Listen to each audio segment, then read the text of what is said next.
ಎಲ್ರಿಗೂ ನಮಸ್ಕಾರ. ನಾನೇನು ಥ್ರಾಡಲ್ ಕನ್ನಡ. ಸೊ ಮತ್ತೆ ಇವತ್ತು ಹೊಸ ವ್ಲಾಗ್ ಜೊತೆ ಬರ್ತಾ ಇದ್ದೀನಿ. ಸೊ ಇವತ್ತು ಸ್ಪೆಷಲ್ ಕಂಟೆಂಟೇ ಅಂದ್ಕೊಳ್ಳಿ. ಯಾಕಂದರೆ ನಾನು ಭಾಳ ದಿನ ಮುಂಚೆ ಹೇಳಿದ್ದೆ ನಿಮಗೆ ನಾನು ಗಾಡಿ ರಿವ್ಯೂ ಮಾಡ್ತೀನಿ ಅಂತ. ಆಲ್ಮೋಸ್ಟು 8400 ಓಡಿದೆ ನನ್ನ ಗಾಡಿ. ಇನ್ನೂ 10K ಕಂಪ್ಲೀಟ್ ಆಗಿಲ್ಲ. ಬಟ್ ಆದರೂ ಓನರ್ಶಿಪ್ ಡೀಟೇಲ್ಸ್ ಕೊಡೋಣ ಅನಿಸ್ತು ನನಗೆ. 10Kವರೆಗೂ ಯಾಕೆ ಕಾಯೋದು ಹೇಳಿ? ಹೆಂಗೂ ಥರ್ಡ್ ಸರ್ವಿಸ್ ಆಗಿದೆ ಗಾಡಿದು. ಆಮೇಲೆ ಓನರ್ಶಿಪ್ ಮಾಡೋಕ್ಕಿಂತ ಮುಂಚೆ ನನ್ನ ಗಾಡಿನ ನಾನು ಸರ್ವಿಸ್ ಸೆಂಟ್ರಿಗೆ ತೊಗೊಂಡೋಗ್ತಾ ಇದ್ದೆ. ಅದು ಏನಂದರೆ ನಾನು ತಮಿಳ್ನಾಡು ರೈಡ್ಗೆ ಹೋಗಿ ಬಂದಮೇಲೆ ನನ್ನ ಗಾಡೀಲಿ ಸ್ವಲ್ಪ ಇಂಜಿನ್ ವೈಬ್ರೇಷನ್ ಸೌಂಡ್ ಬಂತು. ಆ್ಯಕ್ಚುಲಿ ಅಲ್ಲಿ ಹೋಗಿ ಬಂದಿದ್ದಕ್ಕಲ್ಲ, ತಮಿಳ್ನಾಡಿಗೆ ಹೋಗಿ ಬಂದಿದ್ದಕ್ಕಲ್ಲ, ಆನ್ ದ ವೇ ಹೋಗ್ಬೇಕಾದ್ರೆ ಏನೋ ನನಗೆ ಫೀಲ್ ಆಯಿತು.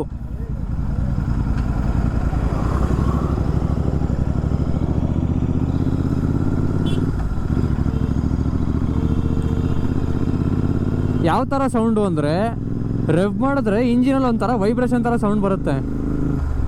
ರೆವ್ ಮಾಡಿದ್ರೆ ಸುಮ್ಮನೆ ಮಾಮೂಲಿ ಇಷ್ಟು ಮಾಡಿದ್ರೆ ಬರಲ್ಲ. ಒಂದು 5K ಮೇಲೆ ರೆವ್ ಮಾಡ್ತೀರಾ ಅಂದರೆ ಸೌಂಡ್ ಬರುತ್ತೆ. ಅದು ನಾನು ಗೋಪುರದಲ್ಲಿ ರೆಕಾರ್ಡ್ ಮಾಡಿ ತೋರ್ಸೋಕ್ಕಾಗಲ್ಲ, ಯಾಕಂದರೆ ಅದು ಕ್ಯಾಪ್ಚರ್ ಮಾಡಲ್ಲ ಆ ಸೌಂಡ್ನ.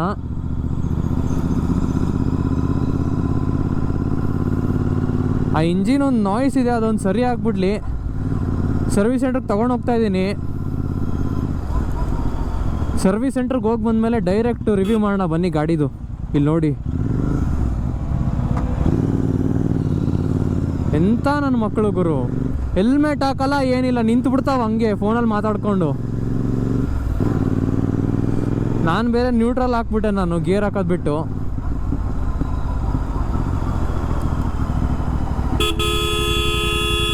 ಇಲ್ಲಿ ನೋಡಿ, ಇಲ್ಲಿ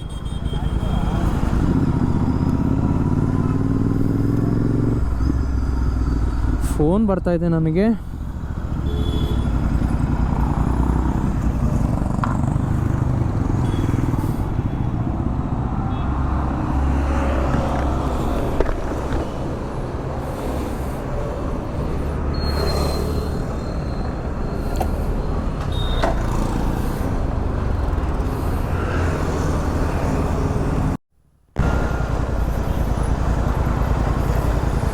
ಆಮೇಲೆ ನಿಮ್ಗೊಂದು ದೊಡ್ಡ ಇಂಪಾರ್ಟೆಂಟ್ ಮೆಜರ್ ಕೊಡ್ತೀನಿ ನೋಡಿ, ಸೇಫ್ಟಿ ಮೆಜರ್ಸು.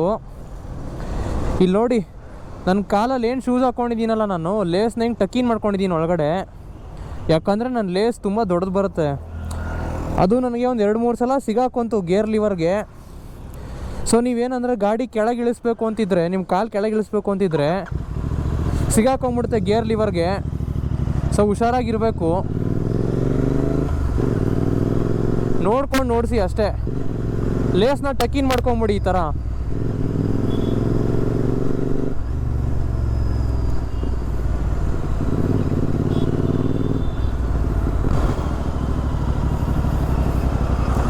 ಸೊ ನಾವು ಸರ್ವಿಸ್ ಸೆಂಟ್ರಿಗೆ ಬಂದಾಯಿತು. ಇದೇ ನಮ್ಮ ಮಾಮೂಲಿ ಸರ್ವಿಸ್ ಸೆಂಟ್ರು.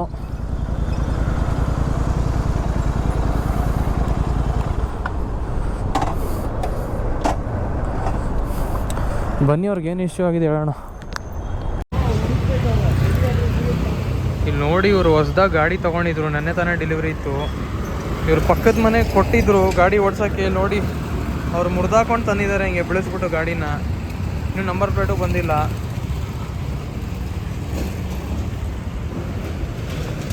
ಆಯ್ತಾ ಸರ್ ತಗೊಂಡು?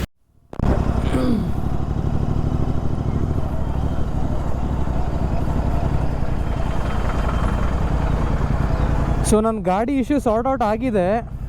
ಇಶ್ಯೂ ಏನಿತ್ತು ಅಂದರೆ ಸಮ್ ಕಾರ್ಡ್ ಸ್ವಲ್ಪ ಲೂಸ್ ಆಗಿತ್ತು, ಅದರಿಂದ ಸ್ವಲ್ಪ ವೈಬ್ರೇಷನ್ಸ್ ಬರ್ತಾಯಿತ್ತು. ಸೊ ಇವಾಗೇನು ಬರ್ತಾಯಿಲ್ಲ, ಟೈಟ್ ಮಾಡಿಸ್ದೆ ನಾನು. ಬಟ್ ಯಾರು ತುಂಬ ಕಾಯಿಸಿದ್ರು ಗುರು ಸರ್ವಿಸ್ ಸೆಂಟ್ರ್ ಅವರು. ಏನೂ ಮಾಡೋಕ್ಕಾಗಲ್ಲ, ಗಾಡಿ ಸರಿ ಮಾಡಿಸ್ಬೇಕು ಅಂದರೆ ಕಾಯಲೇಬೇಕು ಅಷ್ಟೇ. ಸೊ ನಾನು ರಿವ್ಯೂ ಮಾಡೋಕ್ಕಿಂತ ಮುಂದೆ ಸ್ವಲ್ಪ ಗಾಡಿ ವಾಶ್ ಮಾಡಿಸ್ಬಿಡ್ತೀನಿ. ಯಾಕಂದರೆ ಟೈರ್ ಎಲ್ಲ ತುಂಬ ಗಲೀಜಾಗಿದೆ, ಸರಿ ಕಾಣಿಸಲ್ಲ ಕ್ಯಾಮ್ರಾದಲ್ಲಿ. ಇದೊಂದು ವೀಡಿಯೋಗೋಸ್ಕರ ನಾನು ವಾಶ್ ಮಾಡಿಸ್ಲೇಬೇಕು.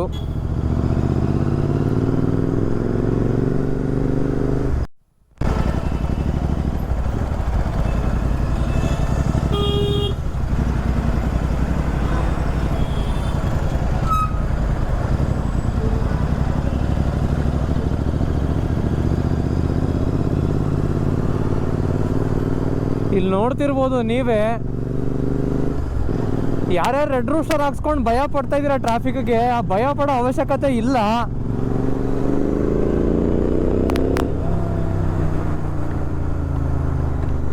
ರೆಡ್ ರೂಸ್ಟರ್ ಇದ್ರೆ ಏನೂ ಪ್ರಾಬ್ಲಮ್ ಆಗಲ್ಲ, ಎಂಥ ಟ್ರಾಫಿಕಲ್ಲೇ ಆಗಿರಲಿ. ನೀವು ಎಲ್ಲಿವರೆಗೂ ಸೌಂಡ್ ಮಾಡಲ್ವೋ ಅಲ್ಲಿವರೆಗೂ ಗಾಡಿ ಸೌಂಡ್ ಮಾಡಲ್ಲ. ನೀವು ರೆವ್ ಮಾಡಿದ್ರೆ ಮಾತ್ರ ಸೌಂಡ್ ಬರೋದು ಗಾಡಿ.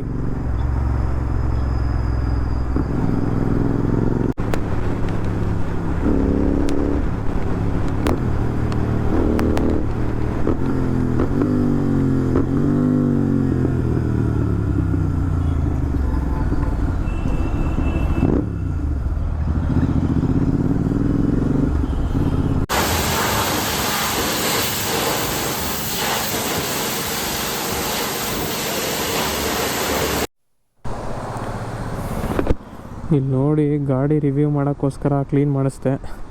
ಫುಲ್ಲು ಶೈನ್ ಹೊಡಿತೈತೆ ಗಾಡಿ. ಇವಾಗ ಒಂದು ಒಳ್ಳೆ ಜಾಗಕ್ಕೆ ತೊಗೊಂಡೋಗಿ ರಿವ್ಯೂ ಮಾಡೋಣ ಬನ್ನಿ. ಸೊ ನೋಡಿ, ನಾವು ನಮ್ಮ ಲೊಕೇಶನಿಗೆ ಬಂದಾಯಿತು. ನಾನು ಜ್ಞಾನ ಭಾರತಿ ಸೈಡಿಗೆ ಬಂದಿದ್ದೆ, ಬ್ಯಾಂಗ್ಳೂರು ಯೂನಿವರ್ಸಿಟಿ ಹತ್ರ. ಇಲ್ಲಿ ಸ್ವಲ್ಪ ಚೆನ್ನಾಗಿ ಅನಿಸ್ತು ಜಾಗ, ನನಗೆ ಸ್ವಲ್ಪ ಪ್ರೈವೇಸಿ ಸಿಗುತ್ತೆ ಮಾಡೋಕ್ಕೆ.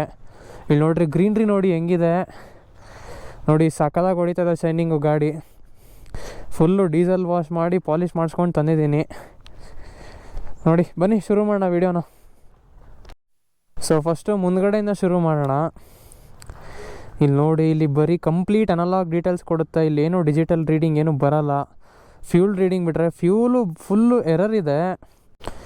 ನೀವು ಕೇಳಿರ್ತೀರ, ಎಲ್ಲ ಯೂಟ್ಯೂಬರ್ಸು ಅದೇ ಕಂಪ್ಲೇಂಟು, ಈ ಫ್ಯೂಲ್ ಇಂಡಿಕೇಟ್ರ್ ತುಂಬ ಎರರ್ ಇದೆ. ಆಮೇಲೆ ಇಲ್ಲಿ ಲೈಟ್ ತೋರಿಸುತ್ತೆ ನೋಡಿ, ಏನಾದರೂ ಒಂದು ಹಸಾರ್ಡ್ ಇದ್ದರೆ, ಇಂಜಿನ್ ಲೈಟ್ ತೋರಿಸೋದಿದ್ರೆ, ABS ಆನ್ ಇದ್ದರೆ ನೋಡಿ ಇಲ್ಲಿ ತೋರಿಸುತ್ತೆ. ಇಲ್ಲಿ ಟ್ರಿಪ್ A, ಟ್ರಿಪ್ B, ಆಮೇಲೆ ಮಾಮೂಲಿ ಓಡೋಮೀಟರ್ ರೀಡಿಂಗು ಅಷ್ಟೇ ಡೀಟೇಲ್ಸ್ ಬರೋದು, ಜಾಸ್ತಿ ಏನು ಬರೋಲ್ಲ ಇಲ್ಲಿ. ಎದುರುಗಡೆ ಬಂದರೆ ಸ್ಟಾಕ್ ಲೈಟು ನಾನು ಸ್ಟಾಕ್ ಲೈಟ್ ಚೆನ್ನಾಗಿಲ್ಲ ಅಂದ್ಬಿಟ್ಟು ನಾನು ಫಾಗ್ ಲೈಟ್ಸ್ ಹಾಕ್ಸಿದ್ದೀನಿ. ಇದು ಲಿವ್ HJG 124 ಅಂತ 60 ವಾಟ್ಸ್ದು ಒಂದು. ಬೇಕಾದ್ರೆ ವೀಡಿಯೋ ಹಾಕಿರ್ತೀನಿ, ಚೆಕ್ಔಟ್ ಮಾಡ್ಕೊಳ್ಳಿ. ಇನ್ಸ್ಟಾಲೇಷನು ಹಾಕಿದ್ದೀನಿ. ಮಾಮೂಲಿ ಸಸ್ಪೆನ್ಷನ್ ಬರುತ್ತೆ, ಇನ್ವರ್ಟೆಡ್ಡು. ಟೈರ್ ಪ್ರೊಫೈಲ್ ಬರೋದಾದರೆ ಇಲ್ಲಿ 18 ಇಂಚ್ ಅಲಾಯ್ ವೀಲ್ ಸಿಗುತ್ತೆ ನಿಮಗೆ, 100/90 ರೆಡಿಸ್ಟೆನ್ಸ್ ಸೆಂಚುರೋ. ನನಗೆ ಕೇಳಿದ್ರೆ ನಾನು ಗ್ರಿಪ್ ಓಕೆ ಅಂತೀನಿ, ಯಾಕಂದರೆ ಲಾಸ್ಟ್ ವೇರಿಯಂಟ್ GTಲಿ C8 ಟೈರ್ಸ್ ಕೊಡ್ತಿದ್ರು, ಅದು ಅಷ್ಟೊಂದು ಗ್ರಿಪ್ ಇರಲಿಲ್ಲ, ಚೆನ್ನಾಗಿರಲಿಲ್ಲ ಅದು. ಸ್ವಲ್ಪ ಇದು ಬೆಟ್ರಾಗಿದೆ ರೆಡಿಸ್ಟ್ರೇನು. ಇಲ್ಲಿ ಮುಂದ್ಗಡೆ ನೋಡ್ತಿರ್ಬೋದು ನೀವು, ಡಿಸ್ಕು 320 mm ಬರುತ್ತೆ. ಬೈಬ್ರೇದ್ ಬರುತ್ತೆ. ಬೈಬ್ರೆ ಅಂದರೆ ಬೈ ಬ್ರೆಂಬೋ ಅಂತ, ಬ್ರೆಂಬೋ ಅವ್ರದ್ದೇ ಸಬ್ ಕಂಪ್ನಿ ಇದು. ಬ್ರೇಕಿಂಗ್ ಕೇಳಿದ್ರೆ ಸುಮಾರಾಗಿದೆ ಅಂತ ಹೇಳ್ತೀನಿ. ಬಿಗಿನರ್ಸಿಗೆ ಓಕೆ, ಅಂದರೆ ಬಿಗಿನರ್ಸ್ ಮೇಂಟೈನ್ ಮಾಡ್ಬೋದು, ತೊಂದರೆ ಏನಿಲ್ಲ. ಬಟ್ ಹುಷಾರಾಗಿ ಓಡಿಸಿ, ಯಾಕಂದರೆ ಅಷ್ಟೊಂದು ಬೈಟ್ ಇಲ್ಲ ಅದು. ಇಲ್ಲಿ ನೋಡ್ತಿರ್ಬೋದು, ಇಂಡಿಕೇಟ್ರು ಮಾಮೂಲಿ ಹ್ಯಾಲೋಜನ್ ಬರುತ್ತೆ, ಯಾವುದು LED ಬರಲ್ಲ.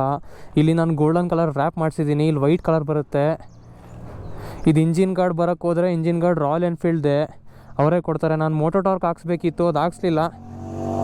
ಯಾರಾದರೂ ಅಪ್ಗ್ರೇಡ್ ಮಾಡ್ತೀರಾ ನೋಡಿ, ಏಪ್ರಿಲೇ ಹೋಯ್ತು. ಯಾರಾದರೂ ಹಾಕ್ಸ್ಬೇಕು ಇಂಜಿನ್ ಗಾರ್ಡ್ ಚೆನ್ನಾಗಿರೋದು ಅಂದರೆ ಮೋಟೋ ಟಾರ್ಕ್ ಹಾಕ್ಸಿ. ನಾನು ಸಡನ್ ಡಿಸಿಷನ್ ತೊಗೊಂಡು ನಾನು ಇದೇ ಹಾಕ್ಸ್ಬಿಟ್ಟೆ. ಬಟ್ ಓಕೆ, ಇದು ಏನು ಚೆನ್ನಾಗೇ ಇದೆ, ತೊಂದರೆ ಏನಿಲ್ಲ.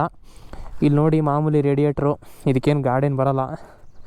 ಇಂಜಿನು ನೋಡಿ ಸ್ವಲ್ಪ ಎಕ್ಸ್ಪೋಸ್ಡ್ ಪಾರ್ಟ್ಸ್ ಇದೆ, ಸ್ವಲ್ಪ ಹುಷಾರಾಗಿರಬೇಕು. ಆಮೇಲೆ ಇಂಜಿನ್ ಹೀಟ್ ಹೊಡೆದ್ರೆ ಡೈರೆಕ್ಟಾಗಿ ಕಾಲು ಸುಟ್ಕೊಂಡ್ಬಿಡ್ತೀರಾ. ಇಲ್ಲಿ ಪ್ರೊಟೆಕ್ಟ್ರ್ ಕೊಟ್ಟಿದ್ದಾರೆ, ಇದೇನು ಪ್ರೊಟೆಕ್ಟ್ ಮಾಡುತ್ತೋ ನನಗೆ ಗೊತ್ತಿಲ್ಲ. ಸ್ವಲ್ಪ ಹುಷಾರಾಗಿರಿ, ಹತ್ತಬೇಕಾದ್ರೆ ಇಳಿಬೇಕಾದ್ರೆ ಸ್ವಲ್ಪ ನೋಡಿ, ಸ್ವಲ್ಪ ಹೊರಗೆ ಬಂದಿದೆ ಇಂಜಿನ್ನು, ಹುಷಾರಾಗಿರಬೇಕು. ಆಮೇಲೆ ಇಂಜಿನ್ ಹೀಟಿಂಗೇನು ಅಷ್ಟೊಂದೇನು ಸಮಸ್ಯೆ ಏನಿಲ್ಲ. 650cc ಅಂದರೆ ಹೊಡೆಯುತ್ತೆ ಹೀಟು. ಭಾಳ ಜನ ಹೀಟಿಂಗ್ ಕಂಪ್ಲೇಂಟ್ ತುಂಬ ಇದೆ ಅಂತ ಹೇಳ್ತಾರೆ. ಬಟ್ 650cc ಟ್ವಿನ್ ಸಿಲಿಂಡ್ರ್ ಅಂದರೆ ಬರ್ದೆ ಇನ್ನೇನಾಗುತ್ತೆ ಗುರು. ಹಿಂದ್ಗಡೆ ಬಂದರೆ ಇಲ್ಲೂ ರೆಡಿಸ್ಟೆನ್ಸ್ ಸೆಂಚುರೋನೇ ಬರುತ್ತೆ. ಇಲ್ಲೂ 18 ಇಂಚ್ ಅಲಾಯ್ ವೀಲ್ಸು. ಇದು 130/90 ಸೆಕ್ಷನ್ ಬರುತ್ತೆ. ಆ್ಯಕ್ಚುಲಿ ಇದಕ್ಕೆ 150 ಸೆಕ್ಷನ್ ಕೊಡಬೇಕಿತ್ತು, ಮಿನಿಮಮ್ 150 ಆದರೂ ಕೊಡಬೇಕಿತ್ತು. ಯಾಕೆ ತೆಳ್ಳು ಕೊಟ್ಟಿದ್ದಾರೆ ಗೊತ್ತಿಲ್ಲ. ಮೋಸ್ಟ್ ಪ್ರಾಬ್ಲಿ ಕೆಫೆ ರೇಸರ್ ಅಂತ ಇರ್ಬೋದು ಅಂತ ತೆಳ್ಳು ಕೊಟ್ಟಿರ್ಬೋದು. ಇಲ್ಲಿ ಹಿಂದ್ಗಡೆ ಮಾಮೂಲಿ 230mm ಡಿಸ್ಕ್ ಬರುತ್ತೆ. ಇದು ಹಿಂದ್ಗಡೆ ಬೈಟ್ ಕೇಳಲೇಬೇಡಿ ನೀವು, ಹಿಡಿಯೋದೇ ಇಲ್ಲ ಬ್ರೇಕು. ಇಲ್ಲಿ ಹಿಂದ್ಗಡೆ ಬರೋದಾದರೆ ಇಲ್ಲಿ ಟೇಲ್ ಲ್ಯಾಂಪು, ಇದು ಯಾವುದು LED ಬರೋಲ್ಲ, ಇವೆಲ್ಲ ಹ್ಯಾಲೋಜನ್ಸೇ ಬರೋದು. BMC ಏರ್ ಫಿಲ್ಟರ್ ಸ್ಟಿಕ್ಕರ್ ಹಾಕ್ಸಿದ್ದೀನಿ. ಇಲ್ಲಿ ಮಾಮೂಲಿ ಗ್ಯಾಸ್ ಚಾರ್ಜ್ ಸಸ್ಪೆನ್ಷನ್ ಬರುತ್ತೆ. ಓಕೆ, ಸಸ್ಪೆನ್ಷನ್ನು ಬೇರೆ ಬೈಕ್ಸು, ಬೇರೆ ರಾಯಲ್ ಎನ್ಫೀಲ್ಡ್ ಕಂಪೇರ್ ಮಾಡಿದ್ರೆ ಓಕೆ, ಬಟ್ ಬೆಸ್ಟ್ ಏನು ಅಂತ ಹೇಳಲ್ಲ ನಾನು. ಆಮೇಲೆ ಪವರ್ ಫಿಗರ್ಸಿಗೆ ಬರೋಕ್ಕಾದ್ರೆ ಇದಕ್ಕೆ 47 ಹಾರ್ಸ್ ಪವರ್ ಬರುತ್ತೆ 7250 RPM ಅಲ್ಲಿ. ಆಮೇಲೆ 52 Nm ಟಾರ್ಕ್ ಬರುತ್ತೆ 5000 RPM ಅಲ್ಲಿ. ನೀವೇನು ಅಂದರೆ ಅಷ್ಟೊಂದು ಟಾರ್ಕು ಬೇಕಾಗಿಲ್ಲ, ಯಾಕಂದರೆ ನೀವು ಇಂಡಿಯನ್ ರೋಡ್ಸಲ್ಲಿ ಈ ಟಾರ್ಕ್ನೇ ಮೇಂಟೈನ್ ಮಾಡೋದು ಸಾಕು. ನೀವು ಜಾಸ್ತಿ ಆಗಿಬಿಡುತ್ತೆ. ಇನ್ನು ಸೂಪರ್ ಬೈಕ್ಸ್ ಅಂತೂ ದೂರದ ಮಾಡ್ತವೆ, ಇಂಡಿಯನ್ ರೋಡ್ಸ್ಗಂತೂ ಅಲ್ವೇ ಅಲ್ಲ. ಏನೋ ಪ್ಯಾಷನ್ಗೋಸ್ಕರ ಮಾಡ್ತಿರ್ತಾರೆ, ಏನೂ ಮಾಡೋಕ್ಕಾಗಲ್ಲ. ಸೊ ಇದ್ರ ಕರ್ವ್ ವೇಟ್ ಬಂದು ಡ್ರೈವ್ ವೇಟ 214 kg ಅಂತಿದೆ. ಒಂದೊಂದರಲ್ಲಿ ಒಂದೊಂದು ಥರ ವೇಟ್ ತೋರಿಸುತ್ತೆ. ಗೂಗಲಲ್ಲಿ ಒಡೆದು ನೋಡಿದ್ರೆ 202 ಅಂತ ತೋರಿಸುತ್ತೆ. ಬಟ್ ನಾನು ಒರಿಜಿನಲ್ ರಾಯಲ್ ಎನ್ಫೀಲ್ಡ್ ವೆಬ್ಸೈಟಿಂದ ಹೇಳ್ತಾ ಇದ್ದೀನಿ 214 kg ಬರೀ ಡ್ರೈವ್ ವೇಟು. ಇದು ಮಾಮೂಲಿ ಬುಲೆಟ್ಗಿನ್ನೂ ಹೆವಿ ಇದೆ. ಆಮೇಲೆ ಸೀಟ್ ಹೈಟಿಗೆ ಬರೋದಾದರೆ 804 mm. ಇದು ಮಾಮೂಲಿ 5'6" ಮೇಲಿರೋರಿಗೆ ಮಾತ್ರ ಗಾಡಿ ಹೇಳ್ತಾ ಇದ್ದೀನಿ. 5'6", 5'7" ಕೆಳಗಿರೋರಿಗೆ ಗಾಡಿ ಓಡ್ಸೋಕ್ಕೆ ಚಾನ್ಸೇ ಇಲ್ಲ. ಯಾಕಂದರೆ ಹೈಟು ಇರಲೇಬೇಕು ಹೇಳ್ತಿದ್ದೀನಿ. ಯಾಕಂದರೆ ಟ್ರಾಫಿಕಲ್ಲಿ ಓಡಿಸ್ಬೇಕು ಅಂದರೆ ಗಾಡಿ ಹೆವಿ ಬೇರೆ ಇದೆ. ಟ್ರಾಫಿಕಲ್ಲಿ ಓಡಿಸ್ಬೇಕು ಅಂದರೆ ನಿಮ್ಗೆ ಕಷ್ಟ ಆಗುತ್ತೆ. ಸೊ ನೀವು 5'6", 5'7" ಮಿನಿಮಮ್ ಇರಬೇಕು. ಆಮೇಲೆ ಗ್ರೌಂಡ್ ಕ್ಲಿಯರೆನ್ಸ್ ಬಂದು 170 mm ಬರುತ್ತೆ. ಸೂಪರ್ ಬೈಕ್ಸ್ ಥರ ಏನೂ ಅಲ್ಲ. ಸೂಪರ್ ಬೈಕ್ಸು 120, 130 mm ಬರುತ್ತೆ. ಇದು 170 mm ಬರುತ್ತೆ. ಆರಾಮಾಗಿ ನೀವು ಮೇಂಟೈನ್ ಮಾಡ್ಬೋದು ಸ್ಪೀಡ್ ಬ್ರೇಕರ್ಸಲ್ಲಿ. ಇಲ್ಲಿ ನೋಡ್ತಿರ್ಬೋದು ರೆಡ್ ರೂಸ್ಟರ್ ಸ್ಟಿಕ್ಕರ್ ಹಾಕ್ಸಿದ್ದೀನಿ. ಇಲ್ಲಿ ನಾನು ಕಸ್ಟಮೈಸ್ಡ್ ಫಾಸ್ಟ್ ಆಸ್ ಫಕ್ ಅಂತ ನಂಗೆ ತುಂಬ ಇಷ್ಟ ಆಯಿತು, ಸ್ಟಿಕ್ಕರ್ ಹಾಕ್ಸಿದೆ. ಆಮೇಲೆ ಎಕ್ಸಾಸ್ಟ್ ಹಾಕ್ಸಿದ್ದೀನಿ, ಸ್ಲಿಪ್ ಆನು, ರೆಡ್ ರೂಸ್ಟರ್ ಅಷ್ಟೇ. ಇದಕ್ಕೆ ನಾನು ಫುಲ್ ಸಿಸ್ಟಮ್ ಏನು ಹಾಕ್ಸೋಕ್ಕೆ ಹೋಗಲ್ಲ, ಅವಶ್ಯಕತೆಯೂ ಇಲ್ಲ ಫುಲ್ ಸಿಸ್ಟಮ್ದು, ಯಾಕಂದರೆ ಈ ಸೌಂಡೇ ಸಾಕು. ಆಮೇಲೆ ಮೈಲೇಜ್ ವಿಷಯಕ್ಕೆ ಬರೋದಾದರೆ ಮೈಲೇಜ್ ಕೇಳಲೇಬೇಡಿ, ನಾನು ಇದುವರೆಗೂ ಟೆಸ್ಟು ಮಾಡಿಲ್ಲ. ಬಟ್ ಒಂದು ಅಂದಾಜಲ್ಲಿ ಹೇಳ್ತೀನಿ ಕೇಳಿ. ನೀವು ಹೊಡೆಯೋದ್ರ ಮೇಲೆ ಡಿಪೆಂಡ್ ಆಗುತ್ತೆ. 17-18 ಬರ್ಬೋದು ಮೈಲೇಜು. ಹೈವೇಲಿ ನೀವು ಸ್ಮೂತಾಗಿ 100ಅಲ್ಲಿ ಕ್ರೂಸ್ ಮಾಡ್ಕೊಳೋದು ನಿಮಗೆ 20-22 ಸಿಕ್ಬಿಡುತ್ತೆ. ನಂಗೆ ಸುಮಾರು ಜನ ಕೇಳೋದೆ ಮೈಲೇಜು. ಯಾರೇ ಅಕ್ಕಪಕ್ಕ ಜನ, ಮಾಮೂಲಿ ಜನ ಓಡಾಡಲಿ, ಮೈಲೇಜೇ ಕೇಳೋದು. ಮೈಲೇಜ್ ಬಿಟ್ಬಿಡಿ. ಈ ಗಾಡಿ ನೀವು ಸ್ಟಾಕ್ ಗಾಡಿನೂ ಕೊಡೋಲ್ಲ ಮೈಲೇಜು, ಹೇಳ್ತಾ ಇದ್ದೀನಿ. ನೀವು ಮೈಲೇಜ್ ನೋಡ್ಕೊಂಡು ಗಾಡಿ ತೊಗೊತೀರಂದರೆ ಈ ಗಾಡಿನ ಮರ್ತೇ ಬಿಡಿ. ನಿಮಗೆ ಇಷ್ಟ ಆಯಿತು, ನೀವು ಪ್ಯಾಷನ್ನ ಫಾಲೋ ಮಾಡಬೇಕು ಅಂದರೆ ತಗೊಳ್ಳಿ ಗಾಡಿನ, ಅಷ್ಟೇ. ಆಮೇಲೆ ನಾನು ಇದಕ್ಕೆ ಏನು ಪರ್ಫಾರ್ಮೆನ್ಸ್ ಮಾಡ್ಸ್ ಏನೋ ಮಾಡಿಸಿಲ್ಲ, ಬರೀ BMC ಏರ್ ಫಿಲ್ಟ್ರ್ ಹಾಕ್ಸಿದ್ದೀನಿ. ಅದ್ರ ಮೇಲೆ ಏರ್ ಫಿಲ್ಟ್ರ್ ಕ್ಯಾಪ್ ಬರುತ್ತೆ, ಸ್ಟೇಜ್ 2 ಎಂಗೇಜ್ದು. ಅದೊಂದು ಸ್ಟೀಲ್ ಕ್ಯಾಪ್ ಬರುತ್ತೆ. ಬೇಕಿದ್ರೆ ಅದನ್ನೂ ವೀಡಿಯೋ ಡಿಸ್ಕ್ರಿಪ್ಷನಲ್ಲಿ ಹಾಕಿರ್ತೀನಿ ನೋಡಿ, ಅದ್ರ ಇನ್ಸ್ಟಾಲೇಷನು ವೀಡಿಯೋ ಹಾಕಿದ್ದೀನಿ ನಾನು. ಇದಿಷ್ಟು ಬಿಟ್ಟರೆ ನಾನೇನು ಪರ್ಫಾರ್ಮೆನ್ಸ್ ಮಾಡ್ಸ್ ಮಾಡಿಸಿಲ್ಲ ಏನು ಇದುವರೆಗೂ, ಬೇಕಾಗೂ ಇಲ್ಲ. ಇನ್ನೂ ಬೇಕಿರೋ ಆಪ್ಷನ್ ಇದೆ ನಿಮಗೆ, ಮಾಡಿಸ್ಕೊಬೋದು ಅಂದರೆ ಮಾಡಿಸ್ಕೊಬೋದು. ಇನ್ನೂ ಪರ್ಫಾರ್ಮೆನ್ಸು ಟಾರ್ಕು ಇನ್ನೂ ಜಾಸ್ತಿ ಆಗುತ್ತೆ. ಆಮೇಲೆ ಟಾಪ್ ಸ್ಪೀಡ್ ವಿಷಯಕ್ಕೆ ಬರೋದಾದರೆ ನಾನು ಟಾಪ್ ಸ್ಪೀಡ್ ಹೊಡೆದಿದ್ದು 170 ಅಷ್ಟೇ. ಇನ್ನೂ ಗಾಡಿ ಮುಂದೆ ಹೋಗುತ್ತೆ, ನಾನು ನನ್ನ ಅಬಿಲಿಟಿ ಪುಷ್ ಮಾಡಿಲ್ಲ. ಯಾಕಂದರೆ ನಾನು ಒಂದು ಸಲ ಆಕ್ಸಿಡೆಂಟ್ ಮಾಡ್ಕೊಂಡಿದ್ದೆ. ಇಲ್ಲಿ ನೋಡಿ, ಇಲ್ಲಿ ಮಾರ್ಕ್ ಆಗಿದೆ ನೋಡಿ, ಇನ್ನೂ ಆಕ್ಸಿಡೆಂಟ್ ಆಗಿರೋದು. ಏರ್ಪೋರ್ಟ್ ರೋಡಲ್ಲಿ ಬಿದ್ದಿದ್ದೆ ನಾನು, ಅದು ಸರಿ ಮಾಡ್ಸೋಕ್ಕಾಗಲಿಲ್ಲ. ಟ್ಯಾಂಕೇ ಚೇಂಜ್ ಮಾಡಿಸ್ಬೇಕು. ಇಲ್ಲಿ ರೀಪೇಂಟ್ ಮಾಡಿಸ್ದೆ ನಾನು ಎಕ್ಸಾಸ್ಟ್ ಪೇಂಟ್ ಎಲ್ಲ ಕರೆಕ್ಟ್ ಆಗಿದೆ. ಇಂಜಿನ್ ಗಾರ್ಡು ಫುಲ್ಲು ಕ್ರ್ಯಾಕ್ ಆಗಿಬಿಟ್ಟಿತ್ತು, ಅದನ್ನ ಸರಿ ಮಾಡಿಸ್ದೆ. ಸೊ ಹುಷಾರಾಗಿ ಓಡಿಸಿ. ಆಮೇಲೆ ಇನ್ನೊಂದು ದೊಡ್ಡ ವಿಷಯ ಏನಂದರೆ ವಾಬ್ಲಿಂಗ್ ವಿಷಯ ಅಂತ ಹೇಳ್ತಾರೆ ನೋಡಿ. ನಾನು ಇದುವರೆಗೂ ಆಯಿತು, ನಾನು ಹೇಳ್ತಾ ಇದ್ದೀನಿ, ನನ್ನ ಗಾಡಿ ಅಂತ ನಾನು ಹೇಳ್ತಾ ಇಲ್ಲ, ಒಂದು ಸಲನೂ ವಾಬಲ್ ಆಗಿಲ್ಲ ಈ ಗಾಡಿ. 160, 170 ಹೇಳ್ತಾ ಇದ್ದೀನಿ. ನೀವು ಹ್ಯಾಂಡಲ್ನ ಟೈಟಾಗಿ ಇಟ್ಕೊಳ್ಳಿ, ಸ್ವಲ್ಪ ಲೀನ್ ಆಗಬೇಕು ಅಷ್ಟೇ. ವಾಬಲ್ ಆದರೆ ವಿಂಡ್ ಬ್ಲಾಸ್ಟಿಂದ ಆಗ್ಬೋದು. ಮತ್ತು ವಾಬ್ಲಿಂಗ್ ಇಶ್ಯೂ ಬರೋದು ಮೇಜರ್ಲಿ ಸ್ಪೋಕ್ ವೀಲ್ಸಿಂದ. ಇದು ಅಲಾಯ್ ವೀಲ್ಸು ಇದುವರೆಗೂ ಯಾರಿಗೂ ಕಂಪ್ಲೇಂಟ್ ಬಂದಿಲ್ಲ. ನನ್ನದೇ ಒಂದು ಫ್ರೆಂಡ್ಸ್ ಇದ್ದಾರೆ, ಒಂದು 2-3 ಜನ, ಅವ್ರದ್ದೇನು ಕಂಪ್ಲೇಂಟ್ ಬಂದಿಲ್ಲ ವಾಬಲ್ ಇಶ್ಯೂ ಅಂತ. ಸ್ಪೋಕ್ ವೀಲ್ಸ್ ಏನಕ್ಕೆ ವಾಬಲ್ ಆಗುತ್ತೆ ಅಂದರೆ ಅಲೈನ್ಮೆಂಟು ಕರೆಕ್ಟಾಗಿರಲ್ಲ. ಒಂದೊಂದು ಸ್ಪೋಕು ಬೆಂಡ್ ಆಗಿಬಿಟ್ಟಿರುತ್ತೆ, ಸ್ಟ್ರೇಟಾಗಿರಲ್ಲ.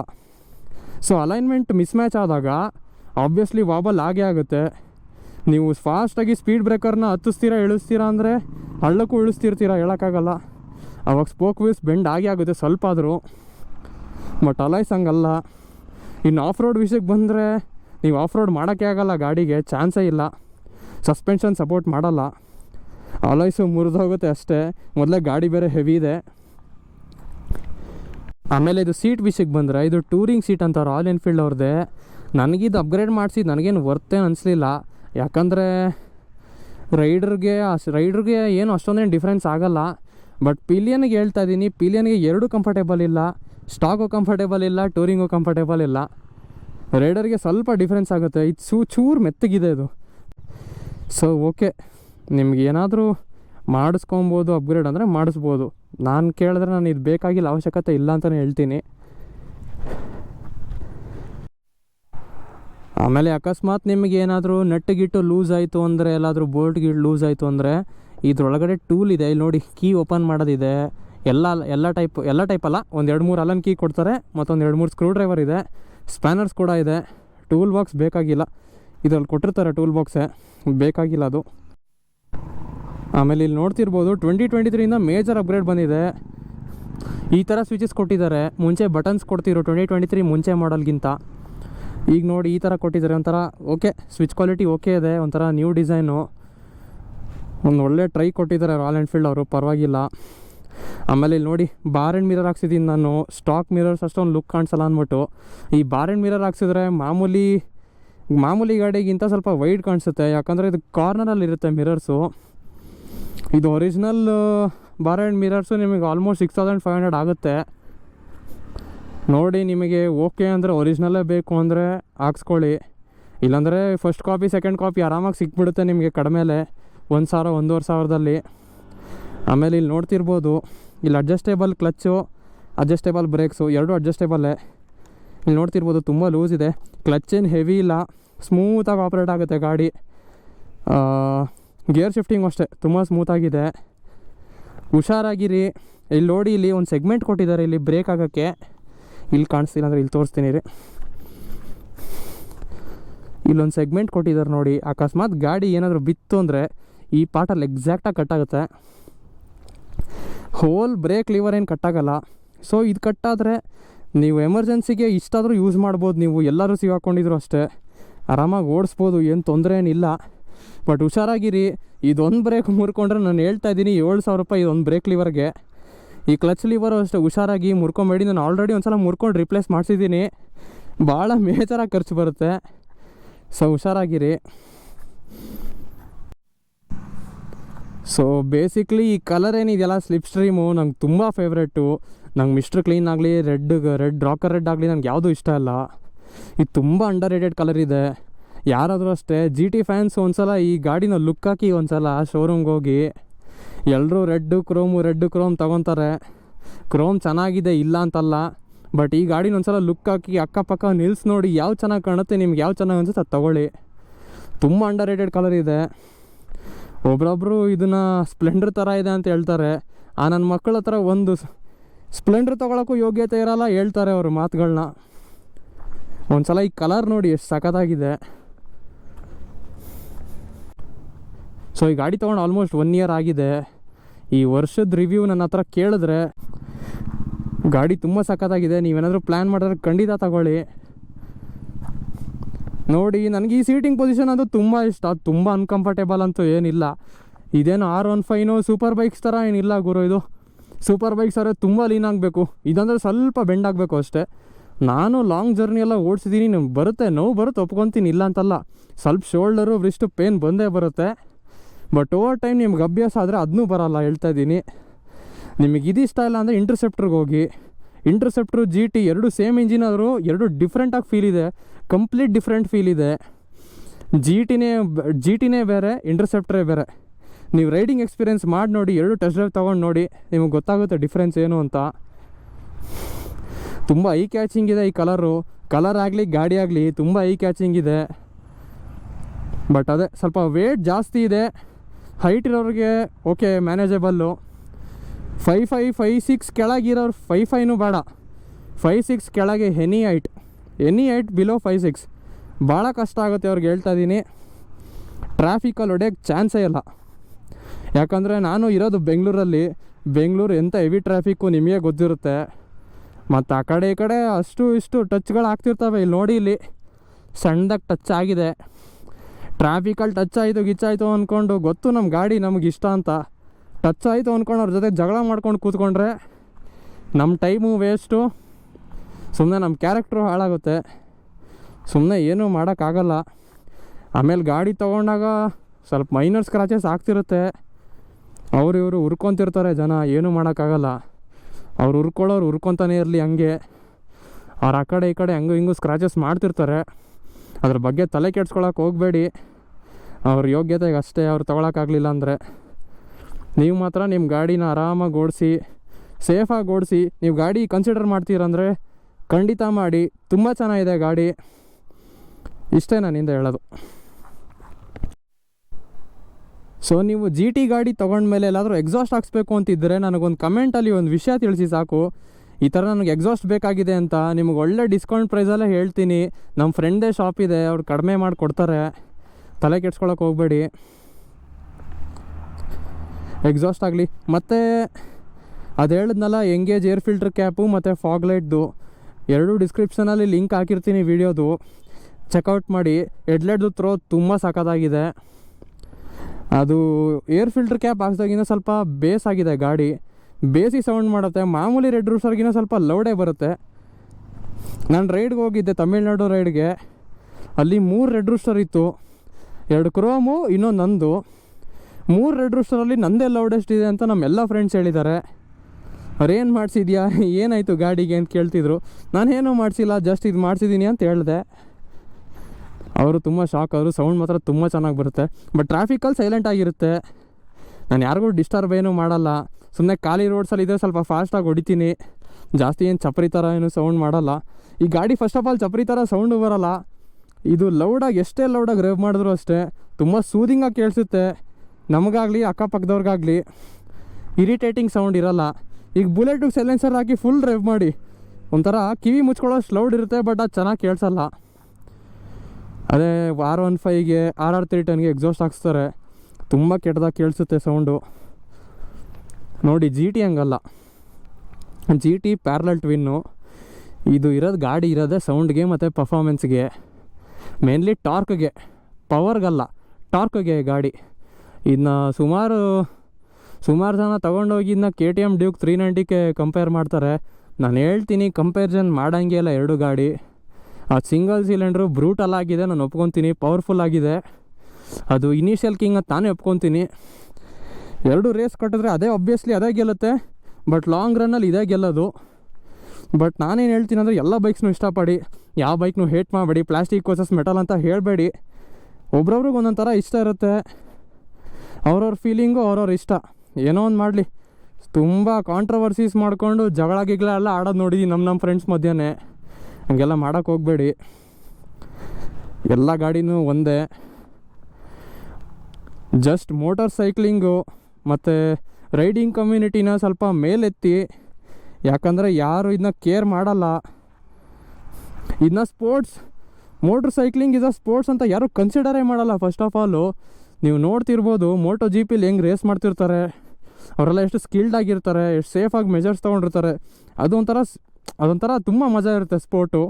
ನೀವು ಹೆಂಗೆ ಕ್ರಿಕೆಟು, ವಾಲಿಬಾಲು, ಕಬಡ್ಡಿ ಅಂತ ಕನ್ಸಿಡರ್ ಮಾಡ್ತಿರೋ, ನಮ್ಮ ಇಂಡ್ಯಾದಲ್ಲಿ ಹೇಳ್ತಿರೋದು ಇದನ್ನೂ ಚೆನ್ನಾಗಿ ಮಾಡಿ, ಇದನ್ನೂ ಮೇಲೆತ್ತಿ, ಈ ಸ್ಪೋರ್ಟ್ಸ್ನು ಅಷ್ಟೇ. ರೈಡಿಂಗ್ ಕಮ್ಯುನಿಟಿನ ಬೆಳೆಸಿ ಅಂತ ಹೇಳ್ತೀನಿ ಅಷ್ಟೇ.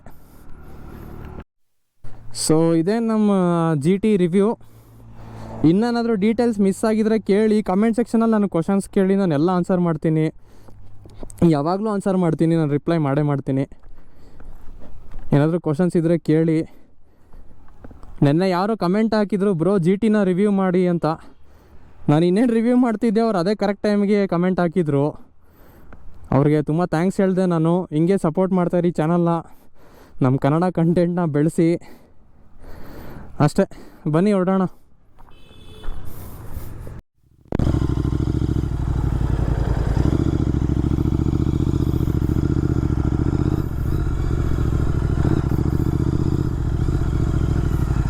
ಹೋಗೋಕ್ಕಿಂತ ಮುಂಚೆ ನಿಮ್ಗೆ ಎಕ್ಸಾಸ್ಟ್ ಸೌಂಡ್ ಕೇಳಿಸ್ಬಿಡ್ತೀನಿ ಒಂದ್ಸಲ. ಅದೊಂದು ಕೇಳ್ಸೋಕ್ಕಾಗಲಿಲ್ಲ, ಮರ್ತೋಯ್ತು. ಆನ್ ಮಾಡೋಣ ಬನ್ನಿ. ಇಲ್ಲಿ ನೋಡಿ, ನೀವು ಕೇಳಿಸ್ಕೊತಾ ಇರ್ಬೋದು, ಅಷ್ಟೊಂದು ಲೌಡ್ ಬರ್ತಾ ಇಲ್ಲ ಇವಾಗ. ಇಲ್ಲಿ ನೋಡಿ,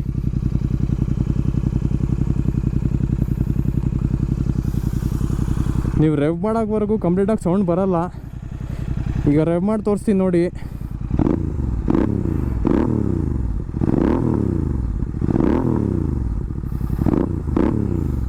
ಇಲ್ಲಿ ನೋಡಿ, 3 KRPMವರೆಗೂ ರೆವ್ ಮಾಡಿ ತೋರಿಸ್ತೀನಿ. ಇಷ್ಟೇ. ನೀವೇನಾದರೂ 5K ಮೇಲೆ ಹೋಗ್ತೀರ ಅಂದರೆ ತುಂಬ ಲೌಡ್ ಬರುತ್ತೆ.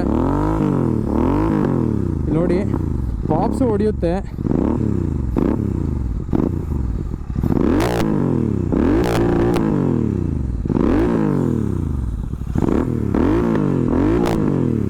ಪಾಪ್ಸ್ ನೋಡಿ ಹೆಂಗೆ ಹೊಡೆಯುತ್ತೆ. ನಾವೇನು ಮಾಡಿಫಿಕೇಷನ್ ಏನು ಮಾಡಿಸಿಲ್ಲ ಪರ್ಫಾರ್ಮೆನ್ಸು, ಆದರೂ ಪಾಪ್ಸ್ ಹೊಡೆಯುತ್ತೆ ನೋಡಿ. ಬನ್ನಿ ಹೊಡೋಣ.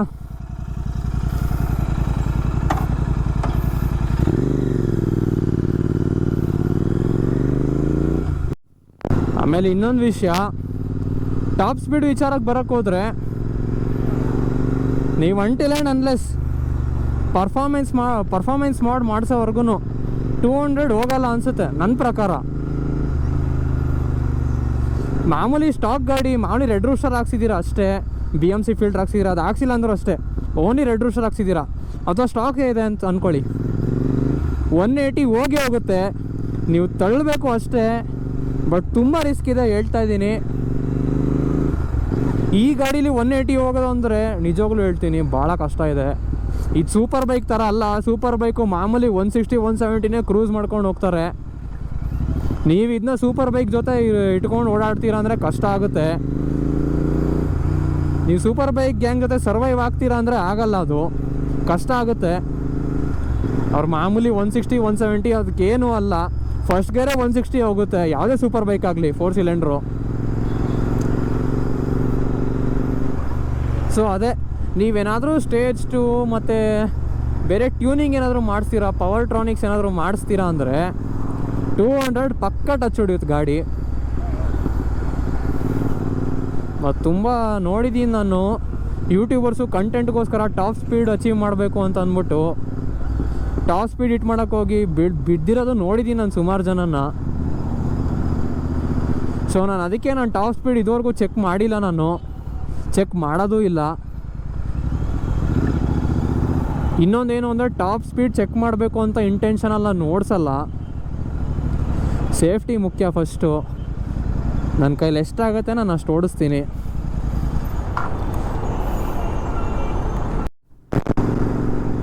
ಸೊ ನಾನು ವೀಡಿಯೋ ಮುಗಿಸೋಕ್ಕಿಂತ ಮುಂಚೆ 1-2 ಮಾತು ಹೇಳ್ತೀನಿ, ಎಲ್ಲರೂ ಕೇಳಿಸ್ಕೊಳ್ಳಿ. ಈ ಥರ ಯಾರಾದರೂ ಒಬ್ಬರು ವ್ಲಾಗ್ ಮಾಡ್ತಿದ್ದಾರೆ, ವ್ಲಾಗ್ ಶುರು ಮಾಡ್ತಾರೆ ಅನ್ನೋರಿಗೆ ತುಂಬ ಜನ ಸಪೋರ್ಟ್ ಮಾಡೋದಕ್ಕಿಂತ ಆಡ್ಕೊಂಡು ತುಳಿಯೋರೇ ಜಾಸ್ತಿ ಇದ್ದಾರೆ. ಎಕ್ಸಾಂಪಲ್ ನಾನೇ ಇಟ್ಕೊಳ್ಳಿ, ನಾನು ಈಗಲೂ ಅಷ್ಟೇ ನನ್ನ ಸ್ವಂತ ಫ್ರೆಂಡ್ಸ್ನೇ ನಾನು ಆಡ್ಕೊತಾರೆ. ಮೋಟೋ ವ್ಲಾಗ್ ಮಾಡ್ತೀನಿ, ಅವ್ರಿಗೆ ಮೋಟೋ ವ್ಲಾಗ್ ಅರ್ಥ ಏನು, ಮೋಟೋ ವ್ಲಾಗ್ದು ನೆಸೆಸಿಟಿ ಏನು, ಯಾಕೆ ಮೋಟೋ ವ್ಲಾಗ್ ಮಾಡ್ತಾರಂತಲೇ ಎಷ್ಟು ಹೇಳಿದ್ರು ಅವ್ರು ಅರ್ಥ ಮಾಡ್ಕೊಳ್ಳಲ್ಲ. ಅವ್ರೇನು ಹೇಳ್ತಾರೆ, ಯೂಟ್ಯೂಬಲ್ಲಿ ಅದೇ ಸ್ಕ್ರಿಪ್ಟೆಡ್ ವೀಡಿಯೋಸ್ ಮಾಡಿ ಹಾಕು ಅಂತ ಹೇಳ್ತಾರೆ. ನಾನು ಸ್ಕ್ರಿಪ್ಟೆಡ್ ವೀಡಿಯೋಸ್ ಮಾಡಲ್ಲ ಗುರು, ನಾನು ನನ್ನ ರೀತಿಲೇ ಬೆಳೆಯೋದು. ನಾನು ಬೆಳೆದ್ರೆ ಬೆಳಿತೀನಿ, ಇಲ್ಲಾಂದರೆ ಅಷ್ಟೇ, ಹಣೆ ಬರ ಏನೂ ಮಾಡೋಕ್ಕಾಗಲ್ಲ. ಬಟ್ ಮೋಸ ಮಾಡ್ಕೊಂಡಂತೂ ಬೆಳೆಯಲ್ಲ. ನನ್ನ ಫ್ರೆಂಡ್ ಸರ್ಕಲಲ್ಲೇ ಸುಮಾರು ಜನ ಇದ್ದಾರೆ, ನನ್ನೇ ತುಂಬ ಆಡ್ಕೊತಾರೆ. ಅದು ಏನು ಓಡಿಸ್ತೀಯ ಗಾಡಿ, ಸುಮ್ಮನೆ ಅದೇನು ರೈಡ್ಗೆ ಹೋಗ್ತೀಯಾ, ಸುಮ್ಮನೆ ವೇಸ್ಟು, ಮೋಟೋ ವ್ಲಾಗಿಂಗೆಲ್ಲ ಬಿಟ್ಟು ಯೂಟ್ಯೂಬಲ್ಲಿ ಏನೇನು ಟ್ರೆಂಡಿಂಗ್ ಇದೆ ಅದು ಮಾಡು, ಸ್ಕ್ರಿಪ್ಟೆಡ್ ವೀಡಿಯೋಸ್ ಮಾಡು ಅಂತ ಹೇಳ್ತಾರೆ. ಅವ್ರಿಗೆ ಎಷ್ಟು ಮಾತು ಹೇಳಿದ್ರು ಅವ್ರು ಕೇಳಲ್ಲ. ನಾನು ನನ್ನ ನ್ಯಾಚುರಲ್ ವೇಯಲ್ಲಿ ನಾನು ಮಾಡ್ತೀನಿ. ಇನ್ನು ಸಪೋರ್ಟ್ ಮಾಡೋದು ಜನರಿಗೆ ಬಿಟ್ಟಿದ್ದು ಅಷ್ಟೇ. ಅವ್ರು ಮಾಡಿದ್ರೆ ನನ್ನ ಆಶೀರ್ವಾದ, ಮಾಡಲಿಲ್ಲ ಅಂದರೂ ತೊಂದರೆ ಇಲ್ಲ. ಅಟ್ಲೀಸ್ಟ್ ನನ್ನ ಪ್ಯಾಷನ್ ಆದರೂ ನಾನು ಫಾಲೋ ಮಾಡ್ತಾಯಿದ್ದೀನಿ. ಇದೊಂದೇ ಅಲ್ಲ, ಇದ್ರ ಜೊತೆಗೆ ನಾನು ಜಿಮ್ಮು ಮಾಡ್ತೀನಿ, ಇಂಜಿನಿಯರಿಂಗು ಓದ್ತಾ ಇದ್ದೀನಿ, ಮೋಟೋ ಬ್ಲಾಗಿಂಗು ಮಾಡ್ತೀನಿ. ಇನ್ನು ನನ್ನ ಮಕ್ಕಳು ಏನೂ ಮಾಡಲ್ಲ, ನಮಗೆ ಹೇಳಕ್ಕೆ ಬರ್ತಾರೆ. ಅಂಥವ್ರ ಬಗ್ಗೆ ಎಲ್ಲ ತಲೆ ಕೆಡ್ಸ್ಕೊಳಕ್ಕೆ ಹೋಗಬೇಡಿ. ನೀವು ಹೆಂಗಿರಬೇಕು ಹಂಗಿರಿ, ನೀವೇನು ಮಾಡಬೇಕು ಅಂತ ಅಂದ್ಕೊತೀರ ಅದನ್ನೇ ಮಾಡಿ. ಯಾರು ಎಷ್ಟೇ ತುಳಿಯೋಕೆ ಹೋದರೂ ನೀವು ಅದನ್ನ ಬೇಜಾರು ಮಾಡ್ಕೊಬೇಡಿ, ಎದ್ದು ಬನ್ನಿ, ಅದರಿಂದ ಎಲ್ಲ ಒಳ್ಳೇದಾಗುತ್ತೆ. ಯಾವಾಗಲೂ ಅಷ್ಟೇ, ಯಾರಿಗೂ ಬೇಗ ಸಕ್ಸಸ್ ಬಂದ್ಬಿಡಲ್ಲ ಒಂದೇ ಸಲ. ಏನೋ ಲಕ್ ಇದ್ದರೆ 1 ತಿಂಗಳು 2 ತಿಂಗಳು ವರ್ಷಾನುಗಟ್ಲೆನೂ ಆಗುತ್ತೆ. ಸುಮಾರು ಜನಕ್ಕೆ ವರ್ಷಾನುಗಟ್ಲೆ ಆಗೋದು. ಇನ್ನೂ ಒಬ್ಬರೊಬ್ಬರು ಏನೇನೋ ಸ್ಕ್ರಿಪ್ಟೆಡ್ ಕಂಟೆಂಟ್ ವೀಡಿಯೋಸ್ನ ಮಾಡಿ ಬೇಗ ಮಾನಿಟೈಸ್ ಮಾಡ್ಕೊಂಬಿಡ್ತಾರೆ ಚಾನಲ್ನ. ನಮ್ಗದ್ರ ಅವಶ್ಯಕತೆ ಇಲ್ಲ. ನಾವು ನಮ್ಮ ರೀತಿಲಿ ಬೆಳೆಯೋಣ ಅಷ್ಟೇ. ಸೊ ಇವತ್ತಿನ ಬ್ಲಾಗ್ ಅಷ್ಟೇ. ಮತ್ತು ಮುಂದಿನ ಇನ್ಫಾರ್ಮೇಟಿವ್ ವೀಡಿಯೋ ಜೊತೆಗೆ ಬರ್ತೀನಿ. ಆ್ಯಂಡ್ ಇನ್ನೊಂದು ಕಂಟೆಂಟ್ ಇದೆ, ನಾನು ಗೋಪ್ರೋ ಸೆಟಪ್ ಹೆಂಗೆ ಮಾಡಿದೆ ಅದನ್ನ ಹೇಳಬೇಕು ನಿಮಗೆ. ಗೋಪ್ರೋ ಎಷ್ಟಾಯಿತು, ಆ ಗೋಪ್ರೋ ಆಕ್ಸೆಸರೀಸ್ ಏನು ಬೇಕು, ಹೆಲ್ಮೆಟ್ ಏನು ಬೇಕು ಎಲ್ಲ ಹೇಳ್ತೀನಿ ನಿಮಗೆ ಕಂಪ್ಲೀಟಾಗಿ ಡೀಟೇಲ್ಸ್. ಅದು ವೀಡಿಯೋ ಮಾಡ್ತೀನಿ. ಹಿಂಗೆ ನಾನು ಸಪೋರ್ಟ್ ಮಾಡ್ತಾಯಿರಿ. ಮತ್ತೆ ಮುಂದಿನ ಹೊಸ ವೀಡಿಯೋದಲ್ಲಿ ಸಿಗೋಣ. ಅಲ್ಲಿವರೆಗೂ ಬಾಯ್.